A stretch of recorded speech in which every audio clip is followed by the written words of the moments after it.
दोस्तों नमस्कार, मैं राकेश श्रीवास्तव। बिहार में महागठबंधन की तरफ से तेजस्वी यादव को सीएम फेस का चेहरा घोषित कर दिया गया है और इस घोषणा के साथ ही पिछले कई दिनों से महागठबंधन में मची भगदड़, टूट और तमाम तरह की जो खबरें गोदी मीडिया की तरफ से उछाला जा रहा था, उस पर विराम लग गया है।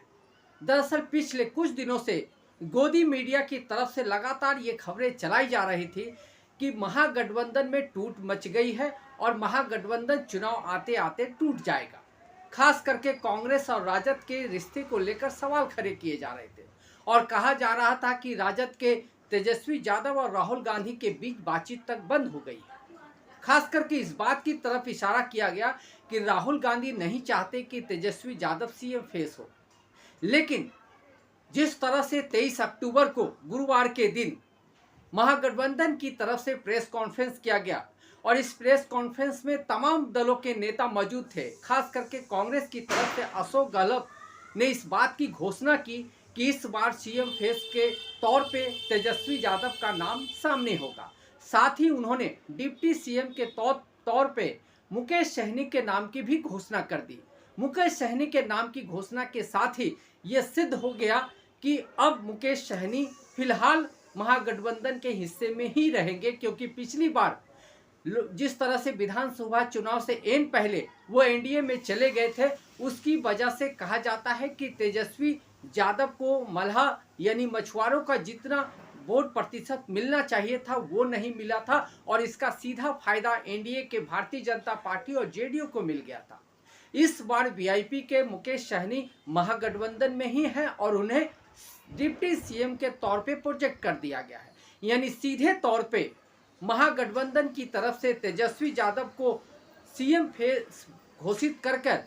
एमवाई समीकरण के साथ ही तमाम युवाओं के वोट को साधने की कोशिश की गई है। वहीं दूसरी तरफ मुकेश सहनी के नाम पर डिप्टी सीएम के तौर पे घोषणा करके मछुआरों की जो आबादी है उसे साथ लेने, खास करके जो अल्पसंख्यक वर्ग है या दूसरे जो ओबीसी कैटेगरी में आते हैं या एससी कैटेगरी में आते हैं, उन वोटों को साधने का एक सही रास्ता ढूंढ लिया गया है। तो इस तरह से महागठबंधन में जो काफ़ी समय से इस बात की चर्चा चल रही थी, खास करके आम लोगों के बीच भी ये गलतफहमी फैल रही थी, क्योंकि जिस तरह से 6 अक्टूबर को चुनाव आयोग की तरफ से बिहार में चुनाव की घोषणा की गई थी, उसके बाद से ही अब तक सीएम के तौर पे कौन चेहरा होगा इसकी घोषणा महागठबंधन में नहीं हो पाई थी। खास करके सीटों के बंटवारे को लेकर भी कई तरह के पेच फंसे हुए नजर आए थे और कहा जा रहा था कि कई सीटों पे राजद और कांग्रेस के जो उम्मीदवार हैं आमने सामने खड़े हो गए हैं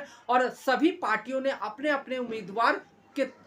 उम्मीदवारों की सूची घोषित कर दी है। इसकी वजह से जो एक गलतफहमी फैल रही थी, एक महागठबंधन में दरार की जो तस्वीरें सामने आ रही थी और इसी बीच जिस तरह से एक अलग तरह की खामोशी महागठबंधन के नेताओं के बीच देखने को मिल रही थी, वो तमाम सवाल इन चुनाव से पहले महागठबंधन के पक्ष में नहीं जा रहे थे, क्योंकि सामने उन्हें भारतीय जनता पार्टी, जेडीयू जैसे एनडीए के महागठबंधन का सामना करना है और सभी को मालूम है कि भारतीय जनता पार्टी किसी भी चुनाव को कितनी गंभीरता से लेती है और किस तरह से मैनेजमेंट बिठाया जाता है। ऐसे में महागठबंधन में जिस तरह की गलतफहमी फैली हुई थी और जिस तरह की टूट की खबरें आ रही थी, उससे कई तरह के सवाल खड़े हो रहे थे और ये भी सवाल पैदा हो रहा था कि क्या 2025 में सत्ता तक आते आते चुक चुके तेजस्वी यादव 2025 के चुनाव में भी क्या बड़ी गलती करने जा रहे हैं, क्या कांग्रेस बड़ी गलती करने जा रही है। इन तमाम सवालों का जवाब अभी ढूंढा ही जा रहा था कि इसी बीच गुरुवार को जिस तरह से तमाम विपक्षी दलों ने, यहाँ महागठबंधन के दलों ने साथ बैठकर साझा प्रेस कॉन्फ्रेंस किया और जिस तरह से तेजस्वी यादव के नाम की घोषणा कर दी, उसके बाद अब बिहार में एक बात तय हो चुकी है कि महागठबंधन की तरफ से सीएम के तौर पे तेजस्वी यादव सामने होंगे। लेकिन इसके साथ ही एक सवाल और भी पैदा हो गया है कि एनडीए के तरफ से सीएम के फेस कौन होंगे, क्योंकि नीतीश कुमार लगातार अपनी तरफ से चाह रहे हैं कि उन्हें सीएम के तौर पे प्रोजेक्ट किया जाए, लेकिन एनडीए ने अभी तक उनके नाम के साथ सीएम फेस के तौर पे घोषणा की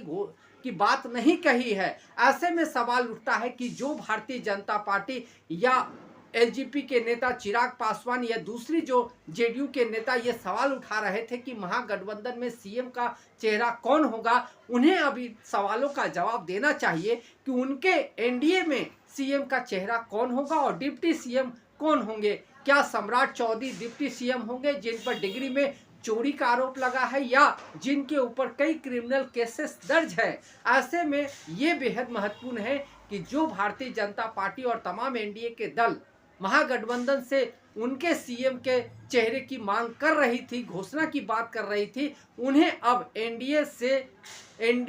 की तरफ से सीएम के तौर पे कौन सामने होगा इसका जवाब जरूर दे देना चाहिए। ये तो तय है कि नीतीश कुमार इस बार अगर एनडीए की सरकार बनती है तो नीतीश कुमार सीएम के तौर पे चेहरे नहीं होंगे, क्योंकि जिस तरह से अमित शाह ने कई मौके पे इस सवाल का जवाब बड़े गोलमोल तरीके से दिया है और जिस तरह से इसका समर्थन बाकी एनडीए के गठबंधन के दलों ने दिया है, उससे साफ है कि अगर चुनाव में एनडीए को जीत मिलती है तो भी नीतीश कुमार सीएम के फेस नहीं होंगे। इसी वजह से नीतीश कुमार अधिक सीटों की मांग कर रहे थे, लेकिन नीतीश कुमार को 101 सीटों पे रोक दिया गया। उनकी तरफ से तमाम तरह की नाराजगी दिखाई गई, तमाम तरह की बातें कही गई, लेकिन आखिर में चला अमित शाह का ही, और अमित शाह ने जो तय कर दिया था 101 सीटें, वही 101 सीटें जेडीयू के खाते में बची है। और दूसरी तरफ एलजेपी के चिराग पासवान को 29 सीटें जो मिली थी उसी पर वो चुनाव लड़ रहे हैं। और बीच में जो काफ़ी बातें कर रहे थे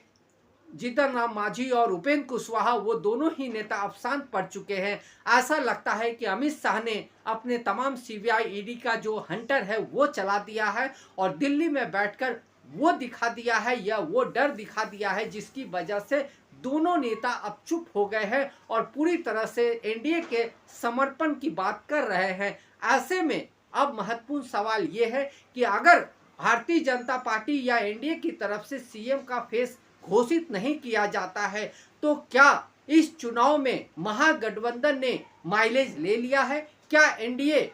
से आगे इंडिया गठबंधन निकल चुका है? क्योंकि उसने सीधे तौर पे साफ कर दिया है कि उनका सीएम का फेस कौन होगा, लेकिन एनडीए ने अभी तक इसकी घोषणा नहीं की है। और जिस तरह की बातें सामने आ रही है उससे ऐसा लगता नहीं है कि चुनाव से पहले सीएम का फेस बताया जाएगा। ऐसे में सवाल कई तरह के हैं कि क्या नीतीश कुमार इस बार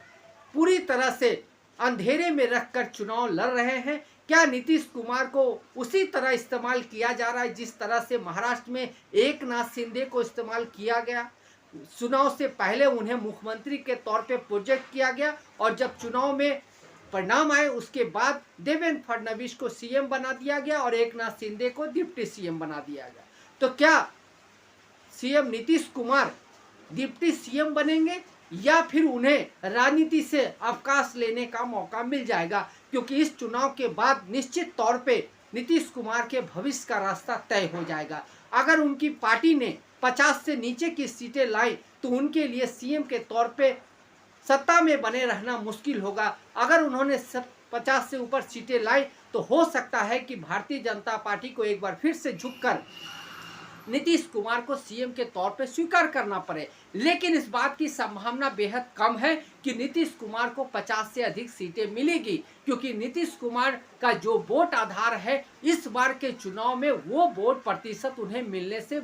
बेहद मुश्किल होने वाली है। क्योंकि एक तरफ प्रशांत किशोर जैसे नए नेता मैदान में आ गए हैं, दूसरी तरफ वीआईपी जैसी पार्टी महागठबंधन के हिस्से में चली आई है, तीसरी तरफ तेजस्वी यादव का अपना जो वोट प्रतिशत रहा है वो कमाल कर सकता है। ऐसे में जो वोट नीतीश कुमार की पार्टी को मिलता रहा है मुस्लिम, ओबीसी और अन्य पिछड़ा जाति का, वो वोट प्रतिशत उतने ही मात्रा में मिलेगी, इसकी संभावना बेहद कम है। ऐसे में प्रशांत किशोर जिस बात का दावा कर रहे हैं कि नीतीश कुमार की जेडीयू को 25 से कम सीटें मिलेगी, उस दावे की हकीकत भी सामने आ सकती है। और अगर पार्टी 25, 30, 35 सीटों तक ही सिमट कर रह जाती है तो निश्चित तौर पर भारतीय जनता पार्टी जेडीयू को दरकिनार करके अपनी मुख्यमंत्री बना सकती है अगर एनडीए चुनाव में जीतती है। लेकिन ये सारे संभावनाओं को तलाशने के बावजूद एक संभावना ये बेहद महत्वपूर्ण है कि एनडीए ने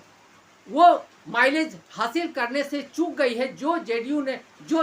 राजद ने तेजस्वी यादव को या महागठबंधन ने तेजस्वी यादव को सीएम के तौर पे प्रोजेक्ट करके हासिल कर लिया है। ऐसे में लगता है कि चुनाव से एन पहले महागठबंधन ने अपने भीतर या अपने अंदर चल रही गुटबाजी या तमाम तरह के जो झगड़े को सुलझाकर एनडीए को